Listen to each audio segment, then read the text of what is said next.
being a social media funny guy and then taking it into the real world, it's a lot more daunting because people are like, hey, I saw you on Instagram, you're hilarious, tell us a joke. And then when it's not funny, they're like, sure, I might unfollow him actually.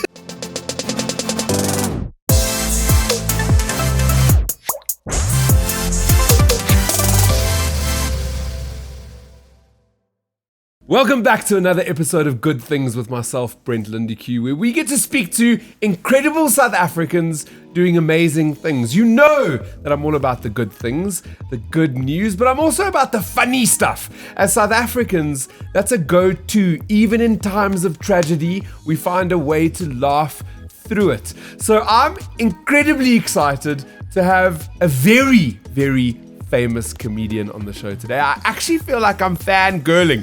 Themba Robin, MC artist, voiceover artist, Netflix artist. No, you can stop. You can stop there. Comedian. Just kidding. Our very own unique. Is it unique? I don't know. Our very own South African version of David Attenborough. Thank you. That's the greatest introduction I think I've ever gotten. Thank you. I don't believe that for a second, but welcome to the show. It's great to have you here. I know that many people out there would recognize you immediately because and don't underplay yourself now. You go viral often on social media, especially in the last couple of years. You've tapped into something here in South Africa that people really resonate with. But before we get to 2025, I need to get to where did it start? I mean, you've been in comedy a while now. Was that something that you always thought that you would do? Were you a funny guy at school? No. Well, yeah, I think I was always kind of like the class clown kind of thing, but there was always a couple of guys who were funnier than me and more boisterous and keen to make a joke. And yeah, I guess I'm just the lucky one who gets to get paid to do such a thing. So yeah, I've always liked entertaining people. I've always loved to see people laugh and smile and people talk about their love languages kind of thing. It's not necessarily my love language, but it's my life language. Like I love seeing people enjoying themselves in a moment, and that gives me energy, and then just snowballs. So you grew up in Port Elizabeth, which is no longer, it's now Gqeberha. GQ. That's a GQ. Grew up there. And did you study there, or did you come to Joburg? Sort of, how did you find yourself here in this city? It's a rocky road. This is strap in because this is I finished school in the Bay, and I thought I'd go study sort of sound engineering, or at the time everyone was doing BA, MCC, communications and all of that sort of stuff. And then so I thought I'd do BA, MCC, tried that for a little bit. It is also the excitement of first year varsity, and it's a small town, so there's just so many distractions. Friend, you don't need to tell me that. I started my varsity career and it ended in registration week. I was like, I can't do this. There's too much going on here. I can't do this. I had a conversation with my mom where I was like, listen, you need to speak to dad. It's not going to happen. And then, so I dropped out. And then I proceeded to spend 6 months still going to varsity, but only like the parties and the student center and sometimes class when I was bored and I wanted to hang out with friends. It was a weird year. Weird year. So I think my attendance was probably the biggest problem because I wasn't going even when I was supposed to be. And then my parents, we also had a bit of a chat, and there were some financial constraints at the time. So decided, okay, maybe I can try something out, and I thought I'd do sound engineering. So that was a second step. So we tried sound engineering, but then again, sort of like the balance of trying to financially support yourself and all of that just became a little bit too much. So I decided, okay, maybe I will just never have a degree. That is my life now. And I went to go work. I'm going to tap into my skills. No. So this is what you'd think a person would do, and I didn't. I just said, well, I know how to be a barman, so I decided I'd be a barman, and I was a barman for about 2-3 years. Probably much longer, but like committed barman for 2-3 years.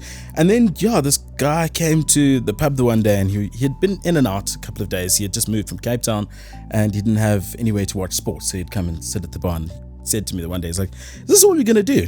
So I was like, we're been doing it for 3 years. I didn't really have an exit plan as of yet. So he said to me, I'm sure in your mind you were like, I'm pretty happy. yeah. I'm like, if it's not broke, don't fix it kind of thing. Except I was broke, like multiple times a day. And so, yeah, he offered me a job, and I somehow got myself into logistics, working at, well, arguably one of the biggest shipping companies in the world, which was an incredible experience, but possibly something a little bit too it was too much for me at the time. I was sort of 23, working in big corporate, hadn't really come from a corporate background, never heard someone swear before, like the way people swear in corporate. It was like, yeah, it was really stunning. And then, yeah, decided, okay, that's not it. Went back to the job market, realized that people were paying about a quarter of what I was earning at the time, like even my qualified friends. So I was like, oh my goodness, I've really buggered this up now. I had a great salary.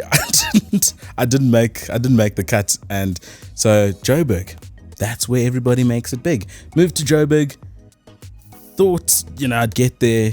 And I actually use this as one of my jokes in corporate. And I say, everybody makes Joburg sound like this place where you move there. The pamphlet says you get a car, a house, and $1 million, and all you get here is tockled, and somebody tells you a story, and potentially you get scammed, kind of thing.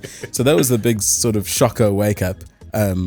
But from there, that was kind of like proper rock bottom, and then it sort of built up from there. And there's a lot of incredible people along the road to between then and now, that have been really influential in everything that I've done now. Specifically, how did you get into comedy then? Because obviously we've moved from being in a bar to logistics to what opened the door up.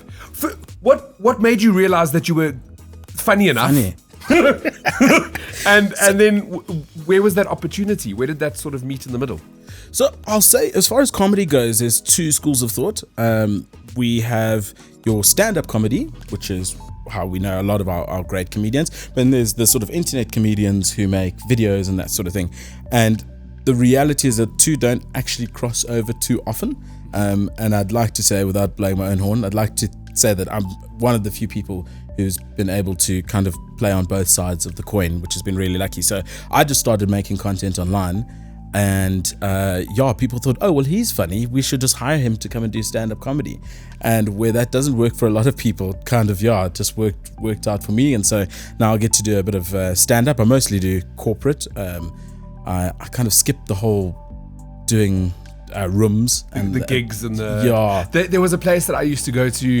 It was that year that I was at varsity that I did go and didn't go and wasn't really part of it, but there was a place in Melville called Cool Runnings, where they used to do comedy on a Sunday night, and you had to go down into the dungeon, and that's where I met John Vlismus back in the day. So you skipped all of that. Well, and not with any glee. I'm not proud of that in any way. I sort of have immense imposter syndrome from the day to day, because a lot of the guys cut their teeth like that. They work their sets and built up their sets like that. On the flip side, I've really had to learn very fast, and I think the very sad inevitable fact that I have to face is I'm still gonna have to die horribly on a big stage one day, many times over. And whereas a lot of the seasoned guys they've got a thick enough skin for that. Being a social media funny guy and then taking it into the real world, it's a lot more daunting, because people are like, hey, I saw you on Instagram, you're hilarious, tell us a joke. And then when it's not funny, they're like, sure, I might unfollow him actually. So let's talk about social media for a second. The Attenborough character that you have become synonymous with in various iterations when you're dealing with super challenging things that we face as South Africans. How did that first skit come about? So, I don't know. I love looking at things because there's humor in some of the most simple things just because they're relatable.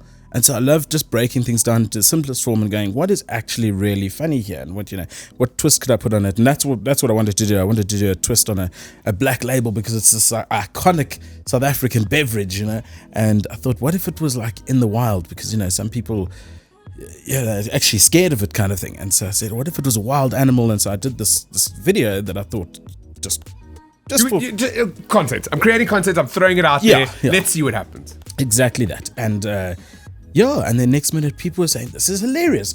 do this drink and do that drink and the next drink and the next drink. So I was like, okay, I've got requests coming in. So I was just doing all of them, and we did all the brand, I nearly said brandy wine. Brandewijn. What's the correct way? Is it Brandewijn, yeah. Brandewijn. Sorry, I went very English there. Brandewijn. And for someone who worked in a bar, that's I've closed that chapter off. We did all of them, and it just caught on, and people were like, oh, this is really incredible. And then obviously with the subject matter, there were a couple of brands and stuff that were a little bit hairy about things. So then I thought, okay, well, I could pivot. I mean, this is not the be all and end all. And then I pivoted to do the pothole video. Huge, and massive. Yeah, and I'd written that like 3 weeks before, and I just didn't have the confidence to actually go and shoot it. And then one day I was feeling a little sort of creatively bottled up, and I thought, bugger it, I'm going to go shoot it. It was a Friday afternoon, and I went and essentially played in the traffic because I still pretty much shoot everything myself. So I put my little tripod on the side of the road and tried to deliver the lines without getting hit by a car. But luckily, thanks to the potholes, no one could go fast. So, come see, come start. Win-win. Yeah. So we did that video, and then that went absolutely viral. And straight after that, sort of seeing the fame that I got with it, just sort of felt the importance to keep it alive, but also give it something more than just a funny ha-ha thing, which is why we kind of tackled some more serious topics, and we got a bit cheeky at times. Still not in prison, so getting away with it. so I've been on the peripheral of what you do, and we obviously get sent a lot of content, whether it's good news or charitable organizations or things that people would like to see profiled on Good Things Guy. And your stuff gets sent to us all the time. Well, so it's like a big thing. The first time there was ever a Good Things Guy article, man, it was unreal. Like, and it's not to take credit away from any of the big publications or whoever else had done articles, but it was just in the context of this sort of synergy and being recognized within the world of Good Things Guy that was so cool. So I think it's a big thank you to you and the team. You mentioned Imposters. I'm self-regulating. My legs going. You mentioned imposter syndrome and confidence, and I'm very thankful and grateful for what this platform that I've created has become. It's a beautiful gift that was given to me that I created it, but it was given to me by the universe, and it was able to give something back to South Africans. Yeah. And being, sometimes when you're so close to something, you don't realize how special it is. So thank you. Thank you. That makes me feel cool that you felt lucky to be in our publication. No, it was a big thing. And to your point there, I think it's a Denzel Washington speech or something, and he talks about, imagine you're on your deathbed and all the ideas, creative stories, songs, what you imagine, all the creative things are standing around you at your bed, watching you take your last breaths, going, look at you, we were sent to you to put out into the world, and now we're gonna go to the grave with you, kind of thing. And every now and then when I have a hard time posting something, I go, that was an idea given to me, I have to put into the world. That idea deserves to be free. It doesn't deserve to live in my mind. And some of them could have rather gone with me to my grave. But every now and then there's a perler that changes somebody's life or day or puts a smile on their face. So it's sometimes recognizing that even the smallest things, brightening somebody's day can make a difference. So one of my mantras at the publication, and that I remind the team members, because it's not just me anymore. Sometimes when I'm on stage, I go, it's a we, and then people are like, I thought that you were the only. No, we're a team. We're a full team. And something that I remind them on a daily basis is that at our publication, we don't chase clicks. There's no mandate. It's not like you have to write something and you need to get 100,000 people to read it. Yeah. If one person has watched your video, if one person has seen what you've created, and that changes their perspective, that makes them smile, it makes them a little bit happier, it makes them proud of our country, you've done your job, tick the box. And so that moves me into my next space, where comedy, I started off by saying comedy is so important in our country. You're delivering, your job is a serious job Yeah. in the space of laughs. Yeah. And you give a lot of South Africans something to hold on to. Even if it's a cuck video and it's just one person, you're still giving that one person like a lifeline. I didn't say you had to agree with me about it being cuck. I'm just saying, I'm allowed to say, no, I'm just kidding. Do you understand like how important your role is? And not to add to your you said Imposters and like it's important. It's an important role. No, and I think we've definitely always seen that. And when I say we, I talk specifically about Boa and myself and the content that we make. And it's really weird that I've fought for the longest time to try and not be recognized as Shorty from Leon Schuster. The whole team just cracked up. Just please get my name strap correct, please. Please, actually, get his name strap wrong. But yeah, do people stop you? Are they like? Oh man, it's actually gotten so bad where this is also one of the sort of anecdotal stories I share in my comedy. As I say, I don't think people understand how age works, because I've got so many people, and it's no disrespect to anyone over the age of 45, 50 or whatever, but people keep coming up to me and they go, oh, I loved watching you in the movies when I was growing up. It is so nice to see you in person. I'm going, how did you watch me growing up? If I'm younger. I'm in my mid-30s, man. Like, how did you watch me grow up? Like, how young do I think I am? And on the other side, people think that Shorty's dead, and then they go, I thought you were dead. I'm like, it's a lot. It's an emotional roller coaster. So I'm like, I'm needed to carve a name out for myself, kind of thing. And then Boa and I started with our comedy, and it's kind of, we've become that replacement, which is it's a sense of pride. It's also a sense of how important comedy is in South Africa. But that sort of Leon Schuster, Shorty, Alfred combination was just so iconic through the 90s, and I don't know how, but we've somehow ended up being this sort of replica modern version of the two, and yeah, it's very cool, but there is a bit of responsibility with it, but when you're writing, when you're sitting back and you're creating a piece, so you see something that sparks your interest, you're like, oh, the country's speaking about this, whatever it is. Let's write something. You write, and this is a compliment. You write it knowing that you're delivering comedy, but you're also speaking about something that is of concern. Yeah. So it's always got to be, I always like to think my motto would be thoughtfully hilarious kind of thing. So like, I want people to laugh, but I also want people to go away and go, hey, hectic, I haven't thought of it that way, or we really actually have to talk about this thing, or just something like that, because there's so many people who are incredibly funny, and I mean, we see that social media has given us an abundance of people, and one of the people that I absolutely hate is my wife loves watching this guy that does fart videos, and to be honest with you, it is funny, and I hate it that it's funny, but I'm like, we're trying to do something a little bit better than that. I just don't want to be forever known as like the fart guy, or that sort of thing. So you want to create stuff that has substance, and something that people can really get together around and talk and go, oh yeah, that's the thing. So I mean, we don't go in with a heavy heart. Yeah, we'll go, this is a topic that's trending. How do we make this funny, but we respect the subject matter, kind of thing? And we're lucky. We've kind of got it right a lot of times. But I think it's also because primarily we always base it off the truth. Whatever is factual, we can use.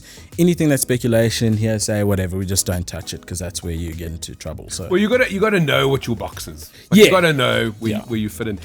When we speak about social media, that's a good sense check as to where you are.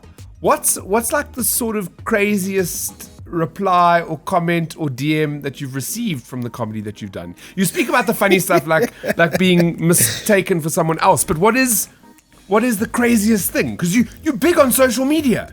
Yeah, look, man, it's like I've got a really good following, and it's not like the gigantic couple of 100,000 kind of thing. I've got a very I've got a really nice group, and it's all people who are quite dedicated to, or at least they know my brand and everything. So in terms of getting too many bad comments, it doesn't happen too often, and I've seen one or two bad comments come in, and the crowd will sort you out before I get to read it. So I've seen some people get lit up quite badly, kind of making cheeky comments. But I think it comes back to the fact that just a lot of the time we're just talking facts, and every now and then, there was a dude the other day. It was when load shedding came back, and I did so I'm going to pause you for 1 second because we got a message that load shedding's back today again. And I know this is going out at a different time and a different date, but our WhatsApp group has exploded again. It's like, what is going on? Why is this happening? So they taketh and giveth and all the rest. But yeah, so I did just like a short little skit where I was lying on the grass and I was like an Eskom's push employee, and then I'm like, yes, I get to go back to work. And this video, just for some obscure reason, like it took me like 12 seconds to film, which is it's a whole nother discussion for another day, but that goes viral. And then some of the videos that I've spent hours working on will just stagger along. But this guy, he's like, why don't you go do something useful with your time? This isn't even funny. Load shedding is serious business and whatever. And we were just like, my dude, no one's saying load shedding is not serious. Do you know how frustrated we all are? But he just took it so seriously, and I probably shouldn't comment on the internet. But I just asked him, who hurt you, man? Like, why what's happening? And everybody jumped on the bandwagon, and then he eventually had to delete all his comments and stuff. But it just, if you're getting upset on the internet, guys, you just, it's not good. It's not good. It's not good. I tend to stay away from comments. Yeah. So I don't read comments. I've found even if the comments are good, and I do. So this is a double-edged sword because I reply to people. So I do. That's read what I was going to comments. ask. Yeah. I do read comments, but I try to avoid. If I see a comment is sort of leaning towards a bad, I literally stop reading it, and I'm like, next one. Yeah. We'll go to the next one. And the reason for that is because one comment can completely derail you. Yeah. It can you could be having the best day. Like you could put a video out that's not cuck. So we're beating the dead horse, I see. And I tend to think I'm a comedian as well. So you put a video out and it's doing really well. Yeah. And it's getting this positive feedback. And there'll just be one person that's gonna be like, yeah, that's cuck. Yeah. And then that impacts your brain. Yeah. It really does. It pulls you down. But I think it's such a strong message in that, like, how susceptible we all are to just the comments and ideas of other people. And if you can champion a positive thought, imagine what they can do for your day, because we all know what can happen when you champion a negative thought. So yeah, I was sort of riding that line between, I love being super engaging and like I love walking past someone in the shop and they're like, hey, I'm so-and-so, remember we were chatting in the comment section? I'm like, I can't remember. But it just means, yeah, I'm happy that I took the time to comment, and it does change. Yeah, it makes someone's day, which is cool. So for somebody that's watching now and they're like, lekker, I'm creating content, I'm on social media, I'm going to stop with the fart videos, I'm now going to focus on something else. Going to get serious about my comedy or whatever they're making. I don't want to talk about what they need to do differently because everybody's recipe is different. Yeah. I want to talk about opportunities. So what sort of opportunities have come from this space of you growing on social media, getting this incredible following, and you say not hundreds and thousands, it is 100,000. Yeah. Imagine, I said this the other day, and I can't remember who I was speaking to, but they spoke about like their likes on their post or whatever, and I was like, imagine you were sitting at a dinner table with 4 people, Yeah. and 4 people felt like so loved by what you did, or they laughed at what. That's a lot. Yeah. That's a lot. We've got this thing in our brains where we're like, oh no, we need like 5,000 people to like. No, you don't. So I don't want to. What opportunities have come that you can think of from the social media fame, which is now not social media fame? Yeah. It's fame. You're famous. Yeah, so I think the possibilities are endless. There's so many people who have done incredible things out of social media, off the back of social media. I think the important thing about if your big break comes, make sure that you've got substance behind whatever it is that you're pushing. So if you get a viral video, please just make sure you've got something else to show people, because the world will look at you for 30 seconds, and if you haven't found a way to capture their hearts or convince them that you're actually worth your weight in salt, everybody will just move on to the next person. But in terms of opportunities, I mean, we have I've got an opportunity to write and direct. I'm writing my first feature film at the moment. And that's all off the bat. Yeah, you can't see, but Taylor's sitting there and she actually started clapping. Thanks, Dad. And yeah, so actually, incidentally, I would say one of the instrumental people in my early days, actually, Tay's dad. So shout out to Mr. Castle, Steve there. Hey, Steve, very good friend of mine. And also, I'll have you know that even though Themba's become so famous, he still does the ringmaster thing for the boxing. I've actually just retired. Oh. I'm so sorry, Stephen. I owe Steve many beers, but yeah, look, it's very cool to go on this transition. But yeah, the doors that have opened, yeah, like I say, I think also one of the reasons I started making content is because I hated going to auditions. I think we may have even spoken about this before, but yeah, I hated going to auditions. So I thought, if I put the content out there, then people will just find me. And that's essentially what's happened. So now I barely go to auditions unless like I'm up against like other South African heavyweights. So that's cool. And then, the opportunity to get brand deals and all of those things. So, I mean, there's no reason why you have to be boxed into a thing. Like free holidays. I mean, I'm making this sound all very glamorous, and it's one thing I'll say about free holidays: you have to like shoot content the whole time, so you're not actually on holiday. You're working. So it's not that great, but it is like. So I think it's very serendipitous that you're here today. Yeah. I didn't know about the Leon Schuster thing. Oh no, I didn't know about that. Yeah. Like being mistaken. Yeah. And I didn't know that you were busy writing film and putting it all together. Yeah. But I've been in a Leon Schuster movie. Okay. So there's a fact that you may not know, and I even it wasn't a big role. Yeah. I had a line that I had to give. Yeah. And I played myself. Okay. So we it was that, and I don't even remember the name. It was the movie with the little rhino, where he's got like a little rhino, and the rhino is being saved by the kid. It was very cute. Yeah. And the end scene is this awards evening, and I was sitting at like I can't wait to hear this line. Celebrity and media table thing, and all eyes on me on our table, and I had to turn around, and the waiter was then, yes, I'll have that drink, and sort of bring it down. Yeah. And I never made the cut. No. I think you can kind of see me in the one frame, but they cut me. They cut me from the movie. Man, it is probably the most.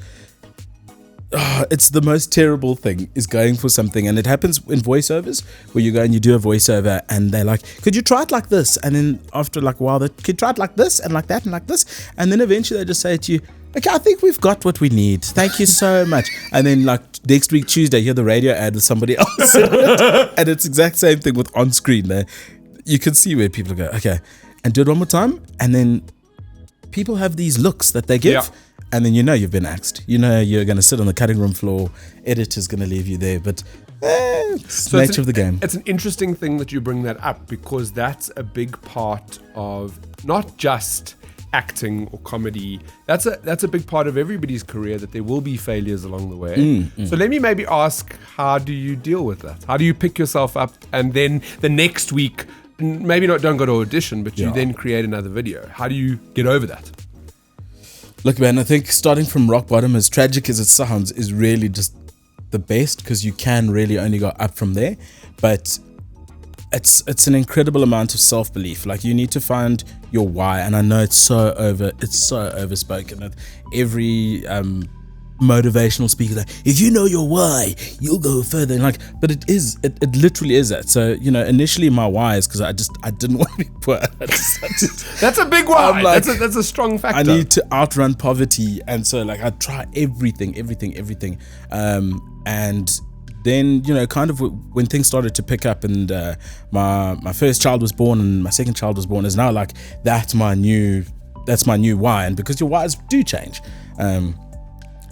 kind of work to a place where touch wood, we say financially sound, and so now I've got to make sure I give my kids the best possible life that they can have.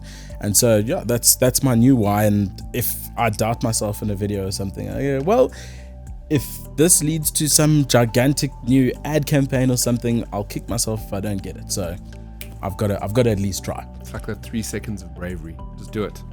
Yeah, Just do it. it is. I think that's another double-edged sword though, because sometimes we really should think about things before we do them. Recipe. What's the worst thing you've put out there that you've just did you delete it? I can't actually remember anything like shockingly horrible. I'm sure anyone might be able to comment. They go, we remember it was 2008. I don't think I've ever put anything out that was really awful. I often put out things with spelling mistakes, and I've got a friend, Shannon. She always texts me after I post, and she goes, here, and here. So, other than spelling mistakes, I'm genuinely quite cautious. I won't even say cautious. I'm just generally quite mindful about what I put out there. But I think there'll come a time where you have to make a stand on something, and I think I've been dancing around the peripherals of safety for a while, and we'll tackle that bridge when we get there. But as of now, nothing awfully. Well, I'm hoping that the next one's going to be absolute. No, I'm joking.